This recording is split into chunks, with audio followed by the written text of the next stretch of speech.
মামা কই যাবেন? উঠেন। ধানমন্ডি কত? আরে না, এখান থেকে যাবো না, চলো অন্য রিক্সায় যাই।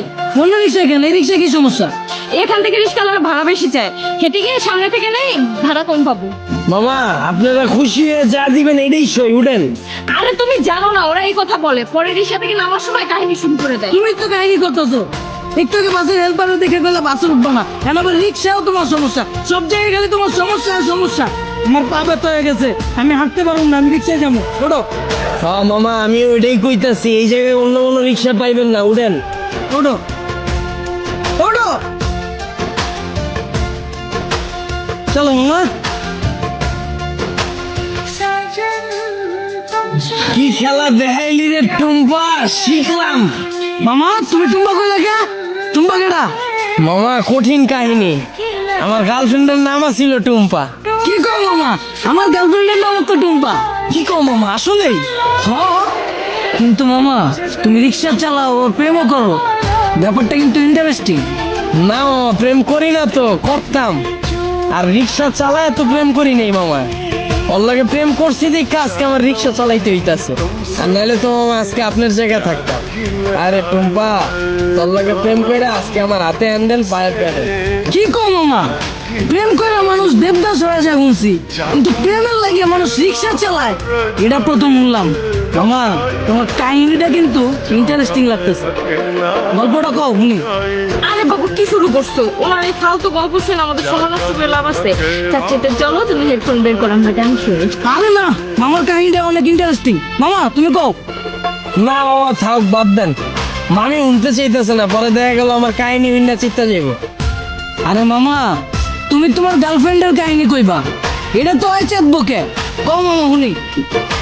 মামা কি কমু দুঃখের কাহিনী, ও একটা জিনিস আছিল মামা, খালি চুস্ত। চুস্ত মানে? পুরা কাহিনী কই মামা, শুনেন তাইলে শোনা বুঝবেন।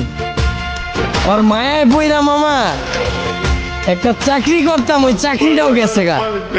পরে আর কি করার, বন্ধু বান্ধবের তো টাকা ধারলে আমাকে দেখা করতাম, মাসের ভিতরে 15 দিনে দেখা করতাম মামা 15,000 চুইস চালাইতে। কেমনে মামা?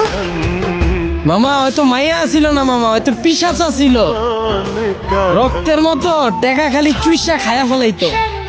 তাও মামা মনের বুঝ দিতে পারতাম, যদি মামা ধৈর্য রাখতে পারতাম। মামা গার্লফ্রেন্ড গেছে কেমনে? মামা আমার চাকরি তো চুইসাই দিছে, এরপরে মামা বন্ধু বান্ধবের দেশে টাকা ধার করছিলাম, ওর টাকা তো আর শোধ করতে পারি নাই, পরে আর নতুন করে ধার দেয় নাই, এর লেগে 10 দিন ধরে ওর লগে দেখা করতে পারি নাই। পরে ভাই অন্য জায়গায় যায় ভাই চোষা শুরু করে দিছে। পরে? পরে আর কি মামা, 1 বছরে 10 লাখ টাকা চুইসা দিছে, পরে এই 10 লাখ টাকা শোধ করার লেগে মামা এই যে রিক্সা চালাইনা শুরু করলাম। চাকরি করে তো মামা এই টাকা শোধ করা সম্ভব না। মামা তোমার কপালটা আসলে খারাপ আছিল, কিন্তু মামা আমার কপাল কিন্তু চান কপাল, আমার গার্লফ্রেন্ড আমার অনেক ভালোবাসে। আর মামা আমিও কিন্তু আমার বন্ধুদের থেকে টাকা ধার লয়া ওরা লয়া ঘুরি, কিন্তু মামা ভালোবাসার কাছে টাকা পয়সা আসলে তুচ্ছ জিনিস, কি কও জান? মামা আপনার লেগে দোয়া করি মামা, খালি জীবনে একটাই আফসোস, যারে আম খাওয়া শিখাইলাম এখন আর আম খায় না মামা, আপেল খুঁজে। আর 2 দিন পর পর নতুন বয়ফ্রেন্ড আমার রিক্সায় উঠে। কি কও মামা, তোমার গার্লফ্রেন্ড তোমার চুষা তোমার রিক্সায় উঠে আবার বয়ফ্রেন্ড লয়া? মামা আমি যদি তোমার জায়গায় হইতাম তাইলে দুই গেলে ঠাড়া ময়না দিতাম। কি কো মামা, আসলেই? হ্যাঁ, তুমি দরকার হইলে আমার নাম্বার লয়ে লও, অগরে যখন পাইবা আমার নাম্বারে কল দিবা, দরকার হইলে আমি আইসা ওগরে থাবড়া যাবো। নিলো থামাইছো কে? আয় বসছি তো মামা, নামেন। ও আর বলছো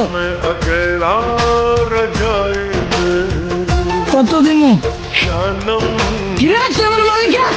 মামা আপনিই তো কইলেন পাইলেই কানের নিচে বাজায় দিতে, আমারে হাতে হ্যান্ডেল পায়ে প্যাডেল যে পড়াইছে ওই জিনিসই তো এইটা, এটাই তো এখন আপনার কপালে জুটছে।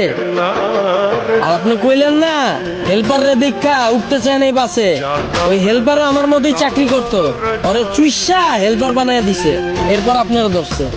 যাক মামা সাবধানে থাকেন, আমার ভাড়াটা দিয়ে দেন।